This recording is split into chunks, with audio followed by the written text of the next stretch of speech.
എനിക്ക് 2 കിഡ്നിയുണ്ട്. എല്ലാവർക്കും ഉണ്ട് 2 എണ്ണം. ഇനി ശ്രദ്ധിച്ചു കേട്ടോ. പണക്കാരനാകാൻ ഒരു ഉഗ്രൻ ഐഡിയ. ആ 2 കിഡ്നിയിൽ നിന്ന് 1 വിൽക്കണം. കുറഞ്ഞത് ഒരു 15 ലക്ഷം കിട്ടും.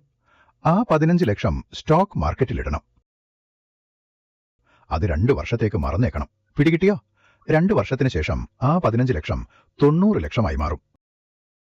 15 ലക്ഷം ഇത്രയും ലാഭമൊക്കെ കിട്ടും. സ്റ്റോക്ക് മാർക്കറ്റിൽ ആ 90 ലക്ഷത്തിൽ നിന്ന് 12 ലക്ഷത്തിന് വേറെ കിഡ്നി വാങ്ങിക്കണം. നമ്മൾ 15 ലക്ഷത്തിന് കൊടുത്തതിന് പകരം വാങ്ങിക്കണം. പിന്നെയും നമ്മുടെ കയ്യിൽ 75 ലക്ഷമുണ്ട്. അത് ലാഭമാണ് അല്ലേ? ആരേലും കമന്റ് ചെയ്. ഇത്രയും ലാഭം തരുന്ന വേറൊരു ജോലി. 2 വർഷം കൊണ്ട് 75 ലക്ഷം കിട്ടുന്ന ജോലി കൊടുത്ത കിഡ്നിയും തിരിച്ചു കിട്ടി.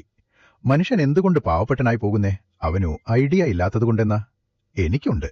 എനിക്കറിയാവുന്നതേ ഞാൻ എല്ലാവർക്കും പറഞ്ഞു കൊടുക്കും. എല്ലാവരും കാശുകാരാകട്ടെ. എല്ലാവരും കാശുകാരാകട്ടെ. ഞാനും.